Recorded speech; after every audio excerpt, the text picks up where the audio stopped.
তো প্রিয় দর্শক বন্ধুরা, আপনাদের সবাইকে জানাচ্ছি স্বাগতম। ফের একবার আবহাওয়ার গুরুত্বপূর্ণ আপডেট নিয়ে চলে এসেছি। তো আজ 30শে মার্চ এখন থেকে লাইভ স্যাটেলাইটের মাধ্যমে দেখে নেওয়ার চেষ্টা করবো কীরকম পরিস্থিতি আছে দুই বাংলার ওপর। তো দেখতেই পাচ্ছি কিন্তু ইতিমধ্যে ঠিক লাইভ স্যাটেলাইটের মাধ্যমে চলে এসেছি। ঠিক এখন ঠিক টাইম 7টা 4 PM। দেখতেই পাচ্ছি কিন্তু এখন বৃষ্টিপাত হচ্ছে কিন্তু পশ্চিমবঙ্গের দক্ষিণ বিভাগ সাইড নিয়ে, যেমন দেখতে পাচ্ছি আমরা দীঘা, মন্দারমণি, জলেশ্বর, বলেশ্বর এই সর্বত্র নিয়ে কিন্তু এখন লাইভ কিন্তু বৃষ্টিপাত হচ্ছে। আর দেখতে পাচ্ছি আমরা গঙ্গাসাগরের সাইডেও কিন্তু লাইভ বৃষ্টিপাত হচ্ছে, নামখানার সাইডেও কিন্তু লাইভ কিন্তু বৃষ্টিপাত হচ্ছে এখন, তা কিন্তু স্পষ্ট দেখতে পাচ্ছি আমরা। আরও দেখতে পাচ্ছি আমরা ঝাড়খণ্ডের ওপরে কিন্তু একটা লো প্রেশার এরিয়া সিস্টেম কিন্তু দেখতে পাচ্ছি প্রচণ্ড গতিবেগে কালবৈশাখীর রূপে কিন্তু ধেয়ে আসছে পশ্চিমবঙ্গের দিকেই। দেখতে পাচ্ছি কিন্তু এই যে পশ্চিমী ঝঞ্ঝার বলয়, তা কিন্তু পশ্চিমবঙ্গের দিকেই কিন্তু ক্রমশ ধেয়ে আসছে। তার জেরে আজ কিন্তু রাত্রে বৃষ্টির কিন্তু সম্ভাবনা আছে, বজ্রবিদ্যুৎ সহ দক্ষিণবঙ্গের একাধিক অংশে কিন্তু আমরা লক্ষ্য করতে পারছি। এখন ঠিক লাইভ কিন্তু বৃষ্টিপাত হচ্ছে বাংলাদেশেরও একাধিক অংশে, দেখতেই পাচ্ছি আমরা লাইভ কিন্তু বৃষ্টিপাত হচ্ছে এখন ত্রিপুরার উত্তর বিভাগ সাইড নিয়ে আমবাসা, আমরপুর, আগরতলা, আরও দেখতে পাচ্ছি আমরা আজওয়াল বিভাগ এবং বাংলাদেশের মৌলভীবাজার সাইড নিয়ে কিন্তু বৃষ্টিপাত হচ্ছে এখন লাইভ। কিন্তু দেখতে পাচ্ছি আমরা শিলাচর বিভাগ সাইডেও কিন্তু বৃষ্টিপাত হচ্ছে এখন লাইভ। এবং আরও একটা জিনিস লক্ষ্য করতে পারছি আমরা মেঘালয় সাইডে কিন্তু প্রচণ্ড মেঘাচ্ছন্ন পরিস্থিতি কিন্তু তৈরি হচ্ছে, তার জেরে কিন্তু বৃষ্টিপাতের সম্ভাবনা আছে মেঘালয় সাইডে, দেখতে পাচ্ছি আমরা।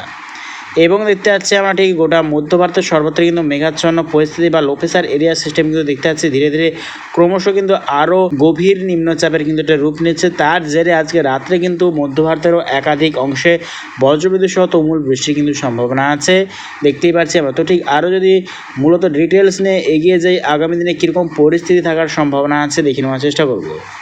তো আগামীকাল রবিবার দেখতে পাচ্ছি আমরা 31শে মার্চ দেখতে পাচ্ছি রবিবার আগামীকাল বৃষ্টির কিন্তু সম্ভাবনা আছে পশ্চিমবঙ্গের উত্তর বিভাগ, যেমন কোচবিহার, ধূপগুড়ি এই সর্বত্র নিয়ে আলিপুরদুয়ার। আর দেখতে পাচ্ছি আমরা মেঘালয়ের উত্তর বিভাগ, গোয়ালপাড়া, গুয়াহাটি, আসামের সর্বত্র এবং বাংলাদেশের সিলেট বিভাগ সাইড এবং মৌলভীবাজার সাইডে বৃষ্টির সম্ভাবনা আছে এবং শিলাচর বিভাগ সাইডেও কিন্তু বৃষ্টির সম্ভাবনা আছে আগামীকাল।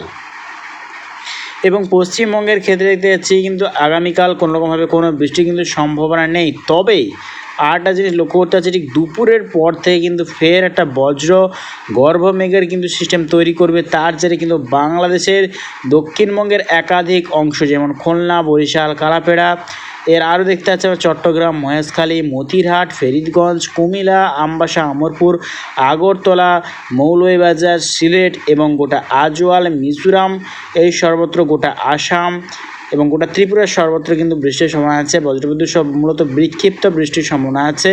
এবং পশ্চিমবঙ্গের ক্ষেত্রে দেখতে পাচ্ছি আমরা সুন্দরবন, হলদিবাড়ি, নামখানা এবং দীঘা, জলেশ্বর, কোন্টাই, বেলদা, আরও দেখতে পাচ্ছি আমরা বনগাঁ সাইডে হালকা পাতলা বৃষ্টির সম্ভাবনা আছে আগামীকাল দুপুরের পর থেকে দেখতে পাচ্ছি আমরা।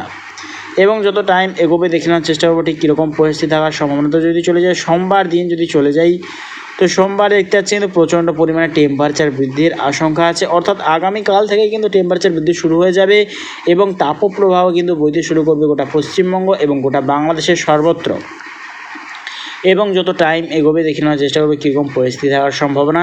তো সোমবার দেখতে পাচ্ছি মূলত বিকেলের পর থেকে কিন্তু ত্রিপুরা, আজওয়াল, মিজোরাম, শিলাচর এবং বাংলাদেশের দক্ষিণ বিভাগ যেমন খাগড়াছড়ি, চট্টগ্রাম, মহেশখালী এই সব ধরনের বৃষ্টির সম্ভাবনা আছে সোমবার দেখতে পাচ্ছি আমরা। এবং যত টাইম এগোবে দেখে নেওয়ার চেষ্টা করব।